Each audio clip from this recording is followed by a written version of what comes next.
Carrera sangat emosi karena Kondo seolah-olah meremehkan Carrera. Kondo memang sengaja membuat Carrera berpikir jika Kondo cuma handal menembak saja.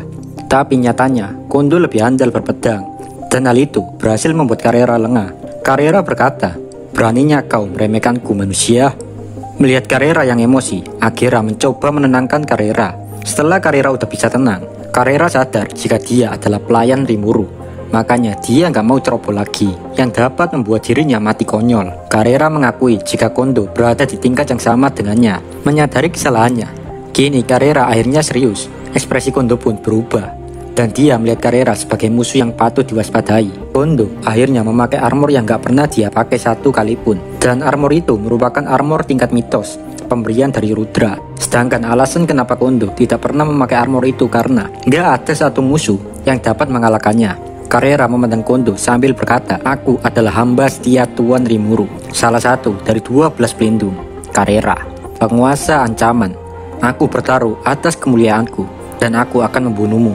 Kondo menjawab, "Letnan Angkatan Laut Kekaisaran Tatsuya Kondo, aku sekarang adalah kepala Ordo Kekaisaran Pengawal Kaisar, dan aku menerima tantanganmu."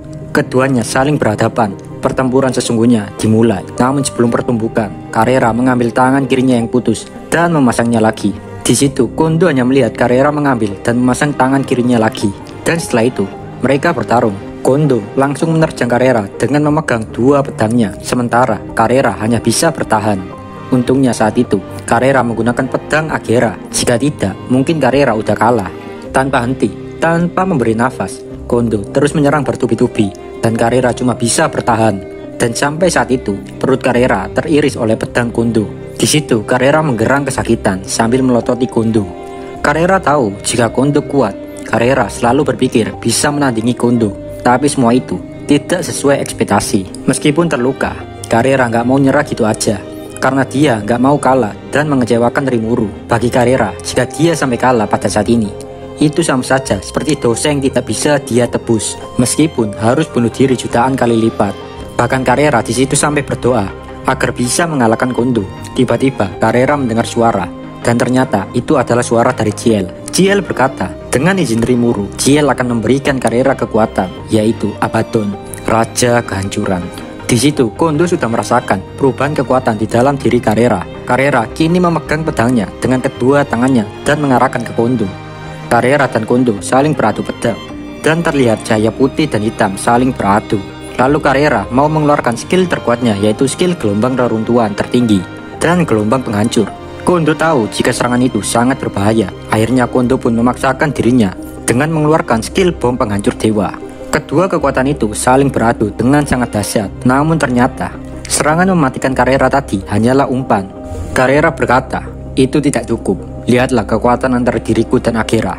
Inilah skill terkuatku." Sambil mengatakan itu, Carrera langsung menebas Kondo dengan jurus pedang milik Akira. Kondo langsung tertebas. Seketika Kondo mengingat masa lalunya. Waktu itu ketika Kondo lagi sekarat, Kaisar Rudra datang dan menyelamatkan nyawa Kondo. Rudra berkata jika dia ingin Kondo menjadi temannya. Sekaligus Kondo juga harus membunuh Rudra jika Rudra berubah dan kehilangan jati dirinya. Di situ juga Kondo diberitahu Rudra jika Dhamrata juga diberikan tugas yang sama untuk membunuhnya jika suatu saat Rudra berubah. Sebenarnya Kondo juga merasakan jika Rudra telah banyak berubah. Saat enak-enaknya terbaring di tanah, ada suara Carrera berkata, "Woi, jangan tidur mulu, mari kita lanjutkan pertarungan." Tentu saja permintaan Carrera nggak ngotak. Orang Kondo udah nggak punya kekuatan untuk bertarung. Dengan terbata-bata, Kondo mengatakan, "Aku ada permintaan. Dengan pistolku, bunuhlah yang mulia Rudra." Carrera pun mengambil pistol milik Kondo, dan pistol itu udah rusak ternyata. Carrera berkata, "Tunggu, jangan mati dulu, biarkan aku membunuh kaisar atau apalah itu." Carrera melanjutkan lagi ucapannya, "Lalu apa bayaranku untuk misi yang kau berikan?" Kondo berkata, Semuanya termasuk jiwaku." Carrera hanya menjawab, "Permintaan ini aku terima. Aku atas nama Carrera, Raja Kehancuran, akan mewujudkan keinginanmu." Mendengar pernyataan serius dari Carrera, Kondo pun tersenyum.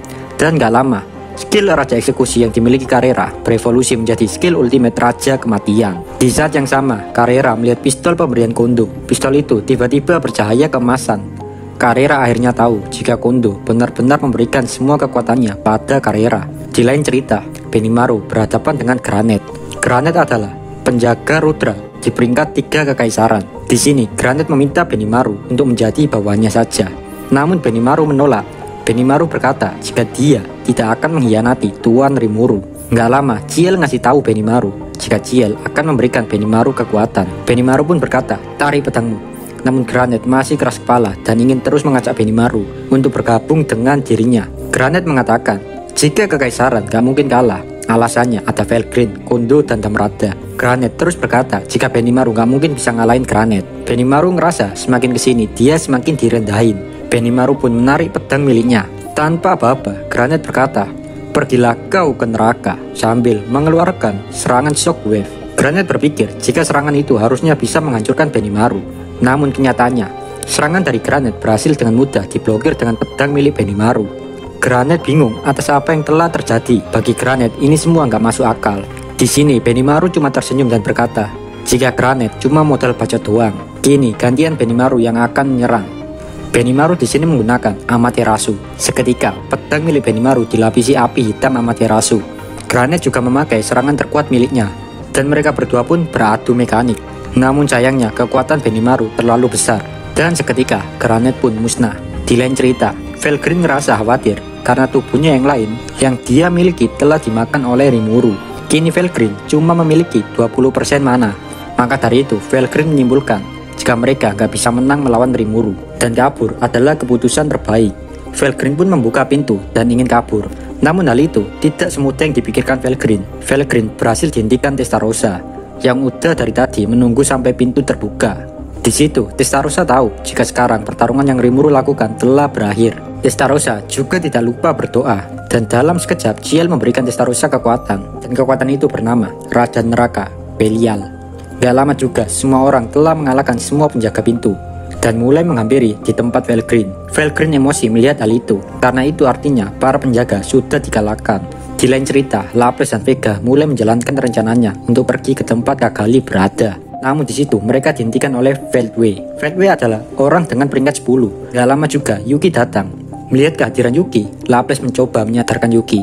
Namun Yuki malah menyerang Laples. Di situ juga Yuki mengajak Vega untuk bergabung dengannya. Vega menuruti permintaan Yuki dan dia meminta izin jika Vega ingin memakan Laples. Jika Laples berhasil dia kalahkan. Yuki pun setuju. Kini keadaan Laples semakin terdesak karena dia diserang oleh dua orang sekaligus, yaitu Yuki dan Vega. Saat tinju Yuki akan mengenai Laples, tiba-tiba ada sosok melindungi Laples, dan itu adalah Diablo. Diablo menyuruh Laples untuk bilang ke Rimuru jika Diablo telah menyelamatkan Laples. Laples pun berjanji bakal memberikan laporan ke Rimuru seperti yang Diablo perintah. Sebelumnya tuh Diablo ditegur Rimuru dengan kata-kata, kenapa kau masih di sini? Sedangkan yang lain sedang kesusahan menghadapi musuh.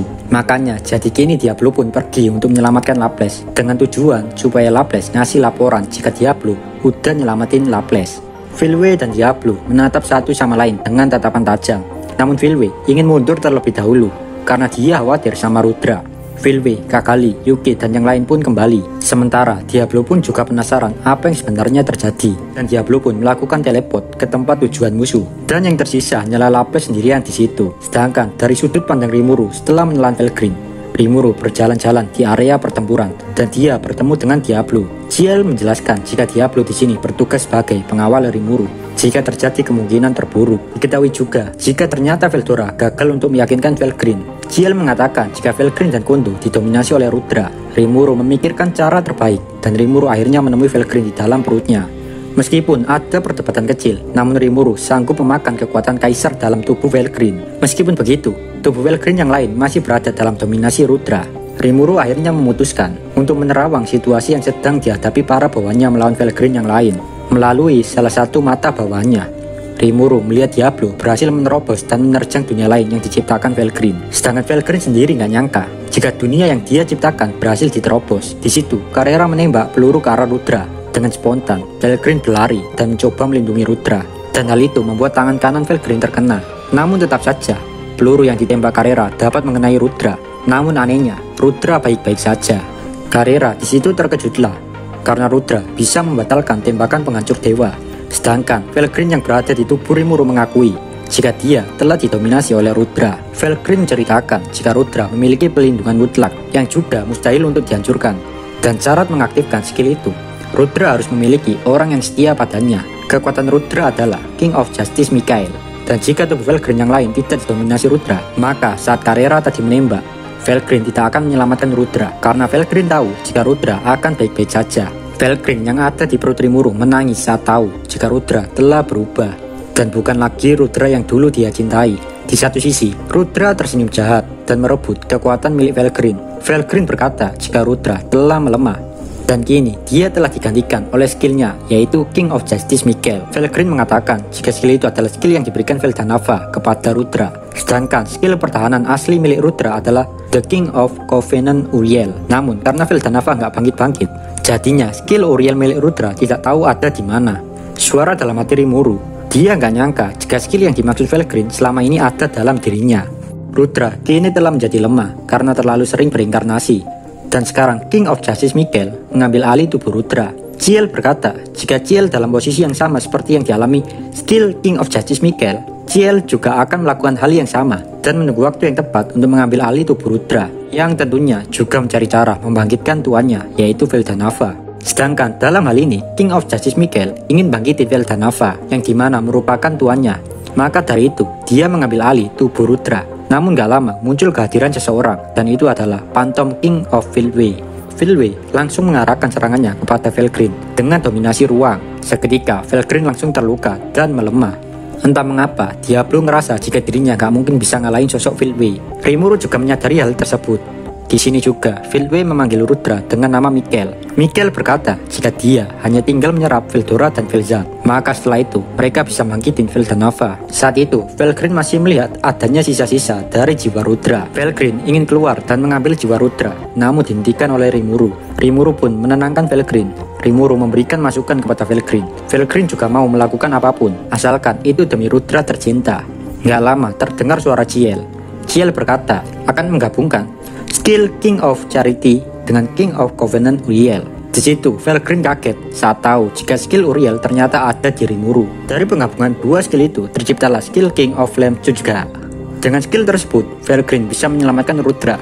Sedangkan Rimuru sendiri juga agak sedih saat skill pertahanan miliknya yaitu Uriel diberikan kepada Valkyrie. Ciel menenangkan Rimuru dengan mengatakan jika yang Ciel berikan hanyalah sisa dari skill Uriel. Di lain sisi juga Ciel menggabungkan skill Uriel dengan skill yang lain, dan kini Rimuru memiliki skill King of Harvest. Rimuru pun memperbolehkan Valkyrie keluar dari tubuhnya, karena Valkyrie sekarang udah kebal dari dominasi. Sedangkan para bawahan Rimuru terus menyerang Mikael, tapi tidak ada satupun serangan mereka yang dapat menembus pertahanan milik Mikael. Namun gak lama Rimuru datang di medan pertempuran. Rimuru berkata, jika ada yang berani menyerangku dan teman-temanku, aku akan menghancurkanmu tanpa sisa, sehingga kau tidak akan bisa melakukan hal-hal bodoh lagi seperti ini lagi. Mikael yang mendengar gertakan dari Rimuru ngerasa belum waktunya baginya untuk berhadapan dengan Rimuru. Dan mereka berdua pun pergi meninggalkan Rimuru dan kawan-kawan. Rimuru mengatakan kepada bawahannya, kembalilah dan mari kita rayakan. Sontak semua para bawahan Rimuru bahagia. Sementara Valkyrie terus melakukan perjalanan kemarin, hari ini, dan besok juga. Langkah kakinya tidak pernah berhenti. Dan Valkyrie terus bergerak maju. Valkyrie terus menjelajahi dunia hingga ke dunia lain. Tepat di dunia lain, Valkyrie melihat ada sesosok remaja yang memiliki semua sisa jiwa Rudra. Dalam sekejap, jiwa-jiwa yang dimiliki Valkyrie pun menyatu dengan remaja itu.